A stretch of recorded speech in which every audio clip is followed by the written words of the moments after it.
Hello बच्चों, ये bill of exchange का तीसरा वीडियो है जिसमें हमने पहले वीडियो में आपको बिल ऑफ एक्सचेंज का मतलब बताया था। इसके बाद सेकंड वीडियो में कुछ जनरलिटी ली थी और ये आपकी मैक्सिमम जनरलिटी इसी वीडियो के द्वारा ख़त्म हो जाएंगी। इसके बाद नेक्स्ट वीडियो में जो आपका होगा फिर आपको हम धीरे धीरे क्वेश्चन आपको प्रोवाइड करते जाएंगे। तो यहाँ पर हम ये समझाना चाह रहे हैं particular dryer first party dryer second party. देखिए, ड्रायर को हमेशा फर्स्ट पार्टी मानते हैं, ड्राई को सेकंड पार्टी मानते हैं, क्योंकि सामान कौन बेचता है? पहला आदमी होता है बेचने वाला, खरीदने वाला सेकंड पार्टी होती है, थर्ड पार्टी बीच में बैंक कभी कभी आ जाता है। ठीक है, कभी कभी क्या मैक्सिमम टाइम आएगा ही जब कोई बैंक ट्रांजेक्शन्स होंगे। यहाँ पर ये एंट्री लिखी है व्हेन बिल इज डिसऑनर। तो हम आपको ये बताना चाहते हैं कि इसके पहले आपको थोड़ा सा सोचना पड़ेगा। पहले आपने सामान बेचा, उसके बाद आपने बिल लिखा, उसके बाद आपने बिल का पेमेंट आपने बैंक से ले लिया और उसके बाद सेकंड पार्टी ने पेमेंट नहीं दिया और बिल आपका डिसऑनर हो गया। वो सिचुएशन आपके सामने आ रही है। तो व्हेन बिल इज डिसऑनर, अगर ऐसी सिचुएशन आती है तो आप क्या करेंगे? इसको हम लोग सेकंड पार्टी बोलते हैं, सेकंड पार्टी, और बैंक को हम लोग थर्ड पार्टी बोलते हैं। तो second party debit to third credit कर देंगे, मतलब drawee account debit to bank कर देंगे, क्योंकि हमने बताया था ड्रायर में ड्राई का नाम आता है, ड्राई और ड्राई में ड्रायर का। और सबसे इजी पोर्शन क्या होता है, ड्राई के यहाँ हमेशा जो बीपी वाली एंट्री होती है उसको पलट दिया करिए। फिर पलट देंगे तो एंट्री क्या बनेगी? Bills payable account debit, noting charges account debit to drawer, क्योंकि ड्राई में ड्रायर होगा, ड्रायर में ड्राई होगा, उल्टा होता है। ठीक है, अब इसमें नेक्स्ट आपकी क्या सिचुएशन है, नोटिंग चार्जेस क्या होता है? जब आप बिल आपका डिसऑनर हो जाता है तो बैंक को कुछ मेहनत करनी पड़ती है, एक्स्ट्रा वर्क करना पड़ता है आपके लिए, तो वो एक्स्ट्रा चार्जेस लेता है, उसको हम नोटिंग चार्जेस बोलते हैं। ठीक है, तो आप क्या करेंगे? फर्स्ट पार्टी में तो डायरेक्ट नोटिंग चार्जेस जुड़ जाता है अमाउंट में, यहाँ पर आपको नोटिंग के चार्जेस आपको bills payable debit noting charges to drawee करके दिखाना पड़ता है। यहाँ पर ऐसा कुछ नहीं होता है, क्योंकि यहाँ पर बिना उसके ही काम चल जाता है। अब इसके बाद जब बिल डिसऑनर हो गया तो जायज़ सी बात है इंटरेस्ट का लफड़ा होगा। ठीक है, भाई विक्रेता का लॉस हो रहा होता है, अमाउंट टाइम पर नहीं मिलता है तो वो इंटरेस्ट की डिमांड करता है। इंटरेस्ट आपके दो तरीके से होते हैं, एक तो उसने कैश में ले लिया, कैश में ले लेगा तो एंट्री हो जाएगी कैश अकाउंट दिया तो इंटरेस्ट, ये फर्स्ट पार्टी की एंट्री हो गई, बीइंग इंटरेस्ट रिसीव हो गया इसको कैश के रूप में।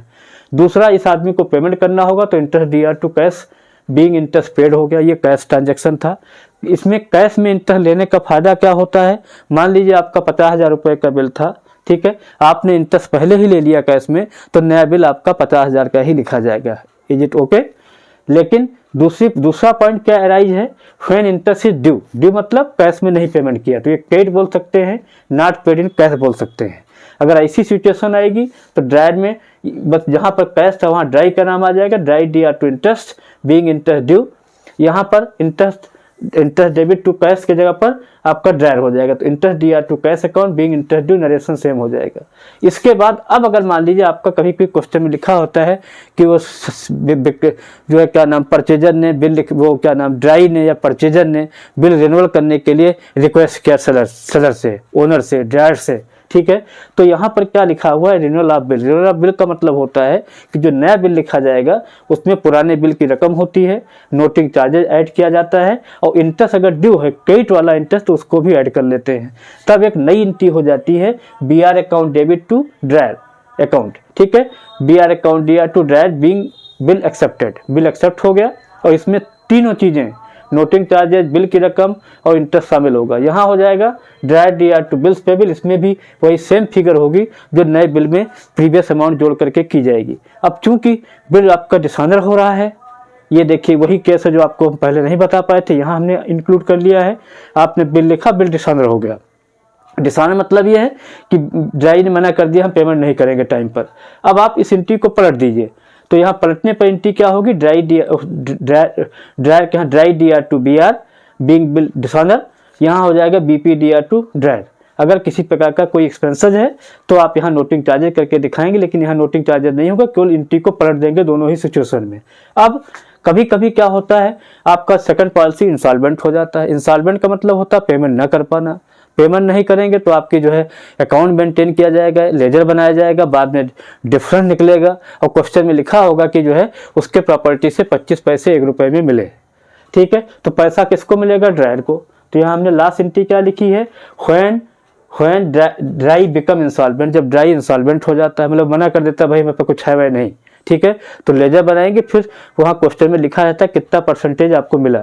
तो यहाँ एंट्री होती cash account debit, bad debts account debit to drawee, drawee में किसका नाम आएगा, ड्राई का, ठीक है। यहाँ हमने रेड कलर से क्या लिखा, नॉट रिसीव्ड, मतलब जितना पैसा आपको नहीं रिसीव हुआ, मान लीजिए 10,000 रुपये मिलने थे, 10,000 रुपये हम ड्राई के सामने लिख देंगे, 4,000 नहीं मिले बैड डेट के सामने लिख देंगे, और जैसे 10,000 में 4 घटाएंगे 6,000 कैश के सामने हो जाएगा। वही चीज़ यहाँ पर जो है ड्राई के यहाँ drawer account debit to cash account to deficiency, deficiency का मतलब होता है कमी, लॉस या कितना पैसा नहीं पेमेंट कर पाया, ठीक है। तो जो यहाँ बैड डेट्स की फिगर होती है वही यहाँ डिफिशेंसी करके दिखाई जाती है। तो एंट्री क्या बनी, drawer account debit to cash to deficiency being sum पैसा पेड इन 1 रुपी, यहाँ पर पेमेंट कर रहा होता है, यहाँ नरेशन होता है बीइंग सम पैसा रिसीव इन 1 रुपी।